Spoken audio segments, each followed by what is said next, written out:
രവീന്ദ്രൻ നമുക്ക് പോകേണ്ട. അർച്ചന, good evening. തിരുവനന്തപുരത്ത് എങ്ങനെയാണ് അവസ്ഥ? അവിടെ ഏറിയും കുറഞ്ഞുമൊക്കെ വില നിൽക്കുന്നതാണ് കഴിഞ്ഞ ആഴ്ച നമ്മൾ കണ്ടത്. ഇപ്പോൾ ഒരു പൊസിഷൻ ഉറപ്പിച്ചോ? കൃത്യമായി ഇത്രയാണ് 100, 200, 150 അങ്ങനെ ഒരു പൊസിഷനിലേക്ക് എത്തിയോ പച്ചക്കറിയുടെയൊക്കെ വില? ഹോട്ടലിൽ എങ്ങനെയാണ് സാധനങ്ങളുടെയൊക്കെ, അതായത് വിഭവങ്ങളുടെയൊക്കെ അളവ് കുറച്ചോ അതോ വില കൂട്ടിയോ? എന്താണ് അവിടെ വന്നിരിക്കുന്ന ഒരു വ്യത്യാസം? പുതിയ സംസ്ഥാനത്ത് ഇപ്പോൾ നമുക്കറിയാം പച്ചക്കറിക്കായാലും അല്ലെങ്കിൽ ഇറച്ചി, മാംസ്യം തുടങ്ങിയ എല്ലാ വർഗ്ഗത്തിനായാലും ഇപ്പം വില കൂടുന്നൊരു സാഹചര്യമാണ്. നമ്മൾ കഴിഞ്ഞ 2 ദിവസമായി ചർച്ച ചെയ്തുകൊണ്ടൊരു വിഷയം തന്നെയായിരുന്നത്. സംസ്ഥാനത്ത് ഉടനീളം വലിയ രീതിയിലുള്ള വർധനമാണ് ഇത്തരത്തിൽ പച്ചക്കറിക്കായാലും മീനായാലും ഇറച്ചികൾക്കായാലും സംഭവിച്ചുകൊണ്ടിരിക്കുന്നത്. ഞാനിപ്പോൾ ഉള്ളത് തിരുവനന്തപുരത്തെ ഒരു ഹോട്ടലിലാണ്. ഈ ഹോട്ടൽ വ്യവസായത്തെ എത്രത്തോളം ഈ ഒരു വില വർധനവ് ഹോട്ടൽ വ്യവസായത്തെ എത്രത്തോളം ബാധിച്ചിട്ടുണ്ടെന്ന കാര്യം നമുക്ക് അറിയേണ്ടതുണ്ട്. ചേട്ടാ, ഇപ്പം പച്ചക്കറിക്കായാലും മാംസത്തിനായാലും ഒക്കെ വില വർദ്ധിക്കുന്ന ഒരു സാഹചര്യമാണ്. കഴിഞ്ഞ ഏകദേശം 2 ആഴ്ചയായിട്ട് നിരന്തരം വില അങ്ങനെ കൂടിക്കൊണ്ടിരിക്കുന്ന സാഹചര്യമാണ്. അപ്പം ഒരു ഹോട്ടൽ വ്യവസായത്തെ അത് എത്രത്തോളമാണ് ബാധിക്കുന്നത്? നമുക്ക് ഒരുപാട് ബാധിച്ചിട്ടുണ്ട്. പക്ഷേ നമുക്ക് സാലറി കൊടുക്കാൻ പറ്റുന്നില്ല. കുറേ സ്റ്റാഫുകളുണ്ട്. പിന്നെ പച്ചക്കറിയും കൂടി, ചിക്കൻ്റെ വിലയും കൂടി. പച്ചക്കറി ആണെങ്കിൽ 1 കിലോ ടൊമാറ്റോ ആണെങ്കിൽ 90 രൂപ 120 മേടിക്കുന്നു. പണ്ടൊക്കെ അങ്ങനെയല്ല, കുറച്ച് മുമ്പ്. ചിക്കൻ്റെ വിലയാണെങ്കിൽ ഒരുപാട് കൂടി. ഒരുപാട് പറഞ്ഞാൽ ഒരുപാട് കൂടി. കസ്റ്റമേഴ്സിനെ സാറ്റിസ്ഫൈ ചെയ്യാൻ പറ്റുന്നില്ല, സാലറി കൊടുക്കാൻ പറ്റുന്നില്ല.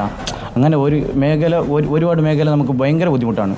ഇപ്പോൾ അത്യാവശ്യത്തിന് നമ്മൾ കുറേ ഞങ്ങൾ അച്ചീവ്മെൻ്റ് ആക്കിയിട്ട് കൊണ്ടുപോകുന്നുണ്ട്, ടാർഗറ്റ് വെച്ച് കൊണ്ടുവന്ന്. അതിനേക്കാളും വില കൂടിയത് കൊണ്ടാണ് നമുക്ക് സാറ്റിസ്ഫൈ ചെയ്യാൻ പറ്റുന്നില്ല. കസ്റ്റമർ വന്ന് കുറേ സ്റ്റുഡൻസാണ് ഇവിടെ ഉള്ളത്, അവർക്ക് കഴിക്കാൻ പറ്റുന്നില്ല. ഇവിടെ വന്നിട്ട് ഒരു ചിക്കൻ ഒരു കോഴി എടുത്താൽ അതിൻ്റെ വില മുമ്പാണെങ്കിൽ 450 ആയിരുന്നു, ഇപ്പോൾ 600 ആണ്. അവർക്ക് അത് കേട്ട് തിരിച്ചു പോവാണ്. അപ്പോൾ നമ്മൾ ബിസിനസ് മേഖലക്കാണ് ഇതിൻ്റെ അടി കിട്ടുന്നത്. ഭയങ്കര ബുദ്ധിമുട്ടാണ് നമ്മൾ. വില കുറയ്ക്കാൻ ഒതുങ്ങുന്ന എന്തെങ്കിലും മാർഗ്ഗങ്ങൾ? ഇതിന് 2 മാസം മുമ്പ് വില കുറഞ്ഞിരുന്നു. അപ്പോൾ നമ്മൾ ഈ മെനു കാർഡിനെക്കാട്ടി വില കുറച്ച് നമുക്ക് കൊടുത്തിരുന്നു.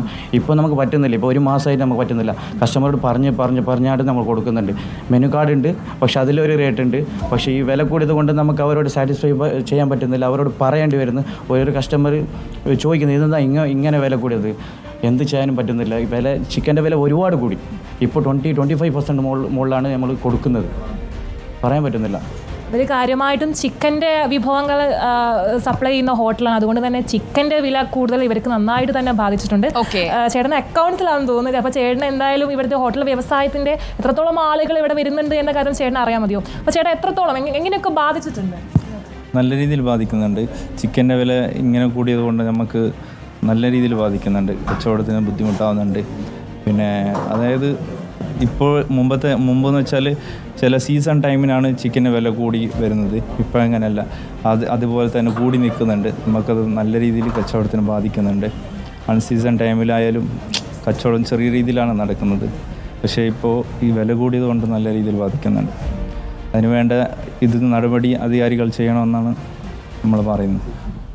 സുജയ, സമയം ഇപ്പോൾ ഏകദേശം 4 മണിയായിട്ടുണ്ട്. നമുക്ക് കാണാം ഇവിടെ അധികം ആളുകളൊന്നുമില്ല, കുറച്ച് പിള്ളേരേ ഉള്ളൂ. ഇവിടെ ഇഷ്ടംപോലെ വിദ്യാർത്ഥികളുണ്ട്. കോളേജ് കഴിഞ്ഞ് വരുന്ന ആളുകളായിരിക്കും. അതെ അതെ, എക്സാം ഒക്കെ കഴിഞ്ഞ് വരുന്നത്. വീട്ടിലൊക്കെ ഫുഡ് ഉണ്ടാക്കുന്ന ആളുകളാണോ? അതെ, ഞങ്ങൾ ഹോസ്റ്റലേഴ്സ് ആണ്. ലൈക്ക് ഞങ്ങൾക്ക് ഇതിപ്പം പ്രൈസ് കൂടിയതും ഒരു പ്രശ്നമാണ്. ലൈക്ക് ഞങ്ങൾ ലോ ബഡ്ജറ്റിൽ ഇവിടെ ഹോസ്റ്റലിൽ താമസിച്ച് നിൽക്കുന്നതാണ്. പക്ഷേ ഇവിടെ വന്നപ്പോഴാണ് ലൈക്ക് എന്താണ് പ്രൈസിനൊക്കെ 20% എക്സ്ട്രാ ആയിട്ടാണ് MRPനെക്കാട്ടും കൂടുതൽ വരുന്നത്. സോ അതൊക്കെ ഒരു പ്രശ്നമാണ്. അപ്പോൾ നിങ്ങളുടെ ഹോസ്റ്റലിൽ ഫീ കൂട്ടാനുള്ള ചാൻസ് ആണ് കാണുന്നത്? അതെ അതെ, ലൈക്ക് ഇതിപ്പോൾ 20% കൂടുതലാണ്. അതിനത് പ്രശ്നമാണ്. വീട്ടിൽ നിന്നൊക്കെ വിളിക്കുന്ന സമയത്ത് അമ്മയൊക്കെ പറയാറില്ലേ, അമ്മയും അച്ഛനും പറയാറില്ലേ വില കൂടി എന്നൊക്കെ പറയാറുണ്ടോ?